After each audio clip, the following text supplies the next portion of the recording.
Mitra. Very kind of you. I'm glad you didn't ask me any awkward questions.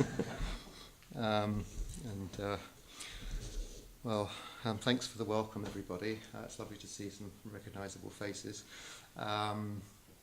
It's another thing that I feel sort of grateful for, actually, over the last few months.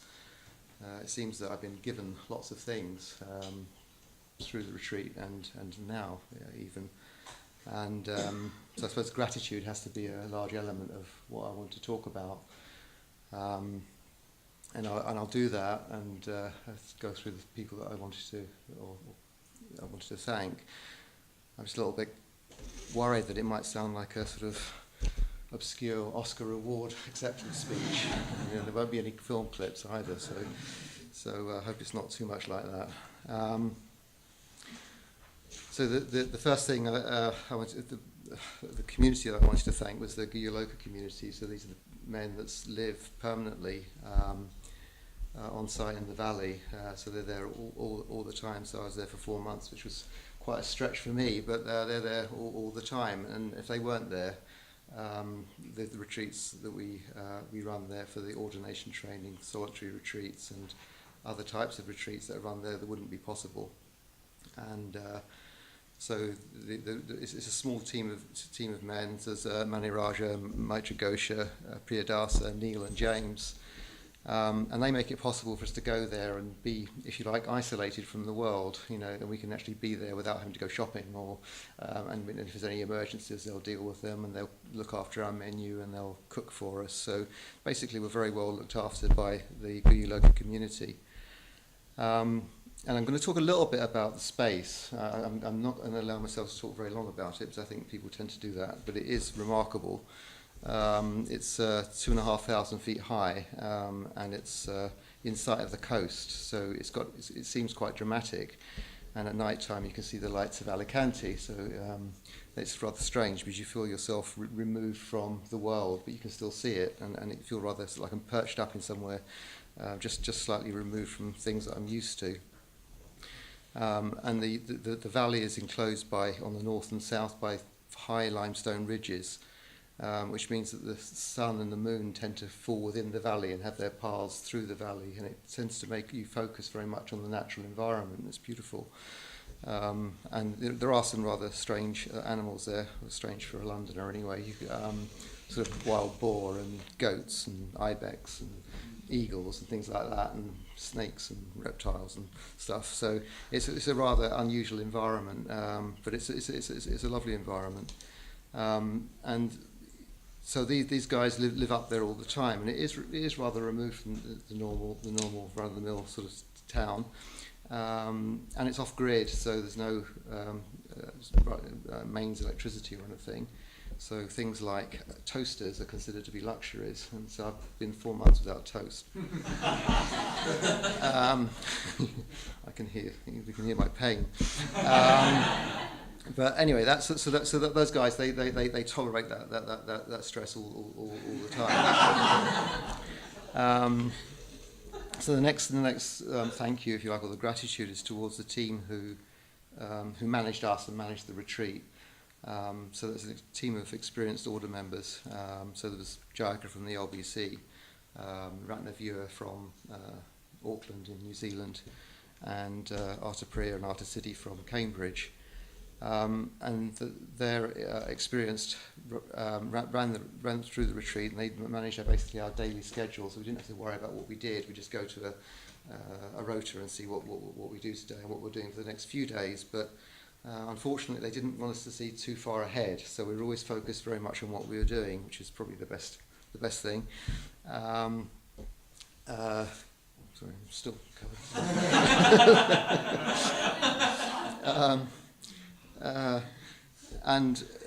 So the retreat was like the training course. It was like a series of retreats, and I heard this before I went, but it's rather odd. The different thing is that, you finish a retreat and then you start a new retreat with the same guys, same guys again. But it's lovely actually. Towards the end, we got I didn't know anyone apart from Jayaka actually before I went, but I felt a sort of strong sense of brotherhood towards the end. And the different retreats had different sort of moods, and they were marked by different rituals which helped us engage sort of emotionally and intellectually with what we were doing. So whilst I was very conscious of us being on a 4-month retreat, I was too focused in what we were actually doing to pay too much attention to that. So I found that that the time going rather quickly actually towards the end. I just wanted to put the brakes on at the end, but that was too late. So the other thing that occurred to me was, it seemed for me 4 months is a long time away, and I was a bit concerned about that. But then I thought about the team who have also taken 4 months off and out of their normal lives, and that was not for their ordination. It was to help me and my fellow ordinees become ordained. So that was a lovely thing for them to do, and I really appreciate that generosity. I haven't actually looked at the time. I don't know when I started. I'll carry on though. Yeah. Damn. One of the things that the team did do actually towards the end, this wasn't a sort of a ritual of any sort, but it was quite a lesson really. So towards the end, we were being gradually introduced to the fact that we were leaving the retreat. One of the events was what they call a news of the world, where someone from the community comes up and tells us what's been going on of significance in the world. And so Priyadasa came up and he sat at his news desk, and he gave us a very good rundown of what was happening, and it was really rather boring and uninteresting. Of course, there was Trump and there was Brexit, blah blah blah, the same old stuff basically. But the thing that really got people's interest was the World Cup, and I didn't even know it was on, but it became very interesting because you could actually ask what the score was and who won and how many goals so and so scored. And the lovely thing about it was that it was you got an answer when you talked about anything else. It was always an ongoing sort of drama that was never ending.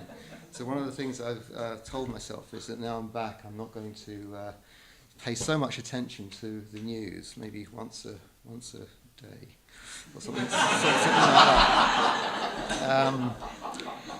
So the next person I'd like to thank is glasses. I just can't deal with glasses actually. I don't quite know how to handle it.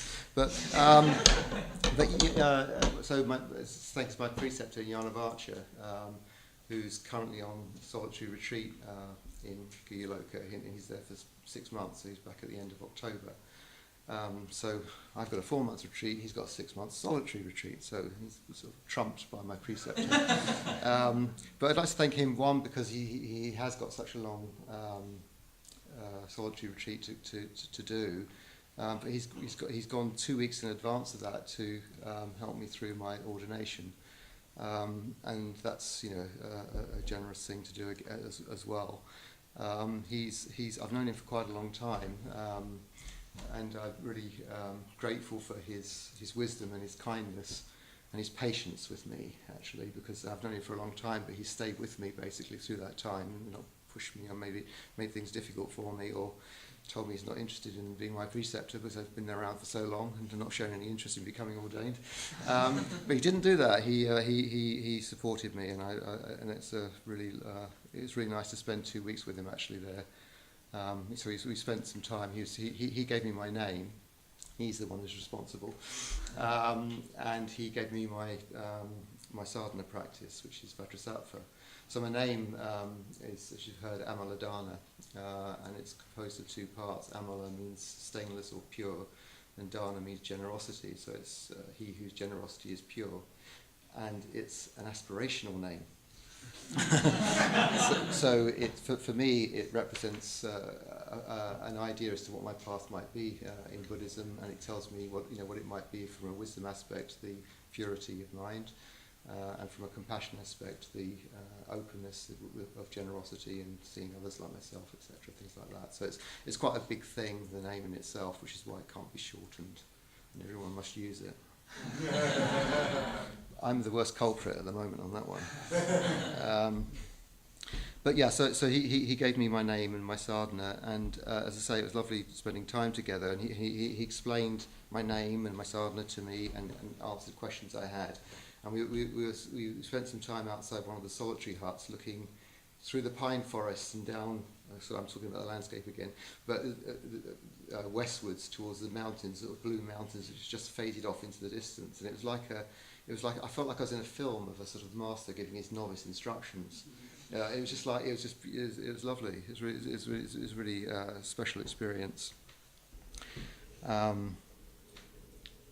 And the other people actually I'd like to mention, as well as Guhyaloka, is in the Brixton Sangha. So Radhan Shuja and Amra Pushpa, who I've known for even longer actually, and who again have been very supportive of me. And when my practice is getting a bit weak, they've not given up on me, and they've supported me and made me feel that I'm still wanted within Sri Ratna. And the next person I'd like to talk about, and it's almost finished now, it has to be Sangharachta. So as Akash Mitra said, Sangharachta is the founder of the order. He's our teacher. Bhante means teacher. And obviously without him, none of us would be here. Without his particular presentation of Buddhism and the importance of Sangha, I probably wouldn't have been attracted to Triratna before I became involved with FWBO as it was at the time. I sort of looked around a number of things, a number of different groups, and I'd gone to the English Buddhist Society and I'd read books, and I just didn't know how to become a Buddhist. And when I went to the FWBO, I just felt very welcomed, and people were very friendly, very open, and very sharing, inviting to retreats and whatever. And it's been that's just a continual experience. And I think, I'm sure that when you come to the centre on a Monday evening, you get a sense of the spirit of Triratna, and it's very, it's something very special. That's something that Sangharachta has made part of the Triratna order. And while we were away, we celebrated the 50th anniversary of the order, and I'm sure that there was a celebration here and various other places as well. And while we were away, one of the things we did was we studied a fair amount, and we studied Bhante's work in the Three Jewels, the Dharma section particularly of the Three Jewels. And we also talked about a paper that Subhuti had written about the superpersonal force. And I've read both before, but there's something really lovely about reading it and sharing it with people in groups. We all split up into groups and discussed quite small sections of the text. And it's just amazing how brilliant and broad and deep Bhante's presentation of the Dharma is, and I myself just found myself wondering about the man, about him, and how someone can have such a command over such a complex subject. And I found myself wanting to go and read Rainbow Road, which is an autobiography, one of his autobiographies from when he was a child, so when he went to Kalimpong, and I found myself wanting to read that again. And I noticed that lots of people were reading one of his 4 or 5 autobiographies. So I think people were all just really in awe of our founder.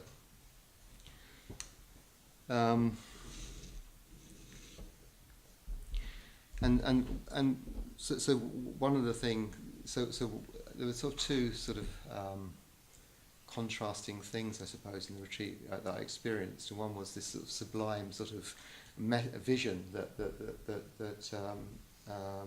Sangharachta has for the order and its ability to come together and be greater than the sum of its parts and be a force for good in the world, which is a massive aspiration, and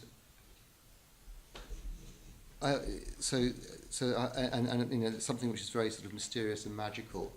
And the other sort of experiences I had when I was away was really goes from the sublime to the ridiculous. Really, I just get caught up in my own moods and mental states, sometimes which were very positive and sometimes which were very really quite negative. but it made me sort of think about the breadth of practice that I need to address. From really trivial things about watching my mind so that I don't feel negatively about people and make up stories about people and then find it difficult to be with people, to I lost myself now, I don't know what I said.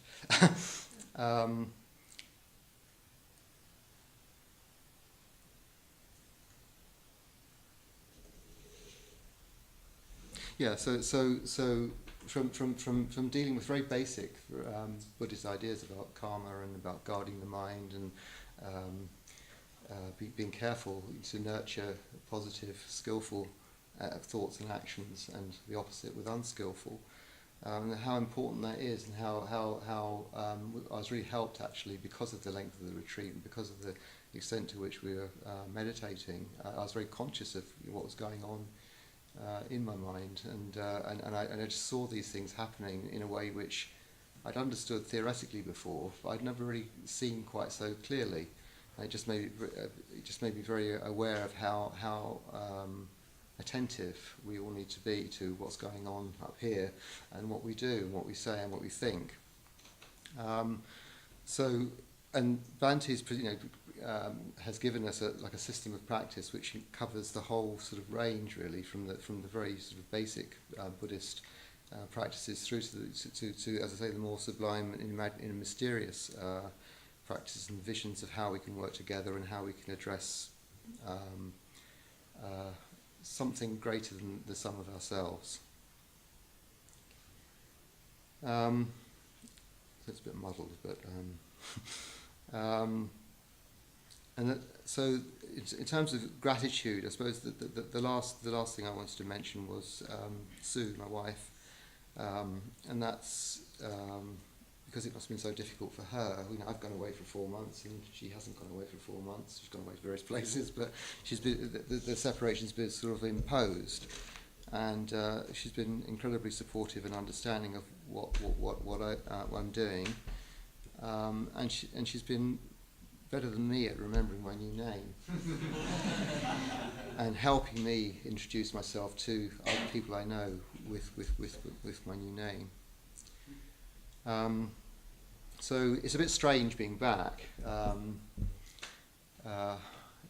think I am back, but it does feel a bit peculiar, and I really want to re-engage with the LBC and with Brixton, and that really helped me sort of feel more back. I think apart from being away for a long time, I think the training course itself has been something which has been a bit of a milestone for me. It's been something I've been putting a lot of energy into, and now it's finished. I'm sort of wondering what's next. So there's that sort of feeling about it.